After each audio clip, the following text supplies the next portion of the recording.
یا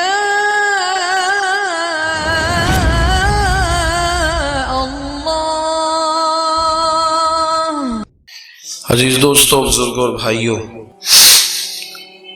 حقوق العباد اور حقوق اللہ دین کے دو شعبے ہیں، مسلمان کی دو ذمہ داریاں ہیں۔ حقوق اللہ سے مراد اللہ کے حقوق ہیں، نماز ہے، زکوٰۃ ہے، حج ہے۔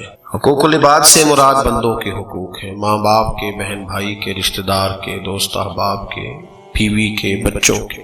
پوری دنیا کے اندر لوگ، ظاہر ہے انسان انسانوں سے مل کے رہتے ہیں، تو جہاں جہاں بھی کچھ سوسائٹیاں، معاشرے قائم ہیں، وہ لوگ یہ چاہتے ضرور ہیں کہ ہمارے معاشرے میں لوگ ایک دوسرے کا خیال رکھیں، لیکن کوئی مکمل دستور حیات، کوئی مکمل ان کے پاس ایسا نصب العین نہیں جس کی روشنی میں لوگ اپنے معاملات کو ترتیب دیں۔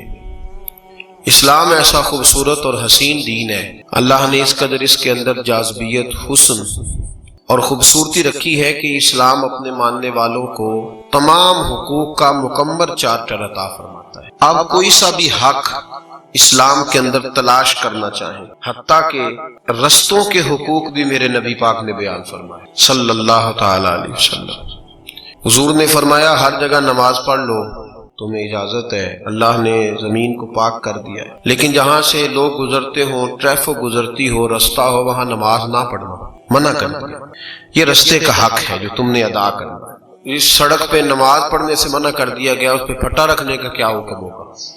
اس میں کسی شخص کو اپنے سامنے جو ہے وہ اس کو دیوار بنانے کے لیے کیا شریعت اجازت دیتی ہوگی؟ تو رستے کا بھی حق بیان کیا۔ میرے نبی کریم سید عالم صلی اللہ علیہ وسلم نے ان چیزوں کے بھی حقوق بیان فرمایا جن کو لوگ بظاہر کوئی اہمیت نہیں دیتے۔ ہوا چل رہی تھی تو ایک شخص نے کہا کہ آج دیکھو ہوا کس سختی سے چل رہی ہے، کس قدر زیادہ اس نے مجھے پریشان کیا ہے۔ تو حضور نے ہوا کا حق بیان کرنا شروع کر دیا، فرمایا اسے برا نہ کہو، یہ کوئی اپنی مرضی سے چلتی ہے، یہ تو اللہ تبارک و تعالیٰ نے اس کو معمور کیا ہے تو یہ چل رہی۔ تو میرے بھائی، میرے حبیب کریم سید عالم صلی اللہ علیہ وسلم نے ہر چیز کا حق بیان کیا، درختوں کے حقوق بیان فرمائے۔ میرے نبی پاک علیہ السلام نے کھیتیوں کو اجاڑنے سے منع کیا، سرسبز درختوں کو کاٹنے سے منع فرمایا۔ خاص ضروریات ہوں تو وہاں گنجائش دی، لیکن شوق کے ساتھ نبی پاک علیہ السلام نے جانور کا شکار کرنے سے روک دیا۔ مخلوق کے حقوق نبی کریم نے بیان فرمائے۔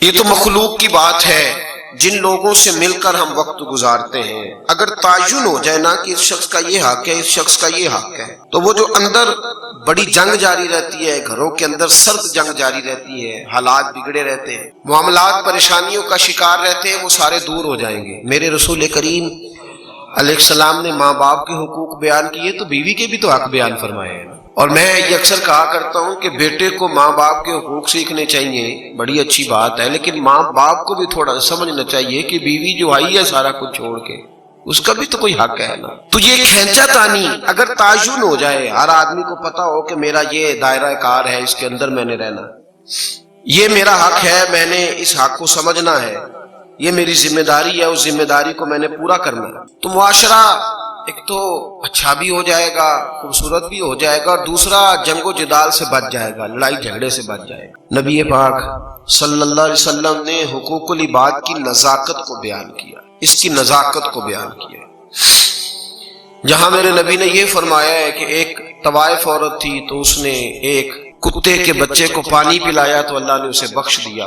اسی بخاری مسلم میں میرے نبی کریم صلی اللہ علیہ وسلم نے فرمایا ہے کہ ایک بندے نے ایک کتے کو، ایک بلی کو پیاسا باندھے رکھا، پانی وقت پہ نہیں پلایا، اس کی ساری نماز روزے کے باوجود اللہ نے اسے جہنم میں داخل کر دیا۔ حقوق العباد کا جو معاملہ ہے اس کے سارے پہلوؤں کو سمجھنا چاہیے۔ میرے حبیب کریم سید عالم صلی اللہ تعالی علیہ وآلہ وسلم نے فرمایا جانور پر بھی اتنا بوجھ تم نے رکھنا ہے جتنا اٹھانے کی وہ طاقت رکھتا ہو، اس سے زیادہ تمہیں جانور پر بھی بوجھ رکھنے کی اجازت، اس کے بھی حق ہے، اس کے بھی حق ہے۔ حضرت عبداللہ بن مبارک رحمت اللہ تعالی علیہ نے کسی سے اونٹ عاریۃً لیا، کرائے پہ لیا، جس طرح ہم گھر کرائے پہ لیتے ہیں۔ اب اس کے اندر چونکہ وہ مکان کرائے کا ہوتا ہے تو ہم نے کبھی یہ خیال ہی نہیں کیا کہ یہ میں نے رہنے کے لیے لیا ہے، توڑنے کے لیے تھوڑا لیا ہے۔ لوگ یہ فرق ہی نہیں محسوس کرتے کہ اس کے اندر میں نے کس طرح وقت گزارنا ہے۔ ہمارے تو یہاں تک بزرگوں نے لکھا ہے کہ جب کوئی آدمی کسی سے معاہدہ طے کرے، ہمارے ایک استاد تھے تو وہ فرمایا کرتے تھے، کہتے تھے جب تم کسی جگہ استاد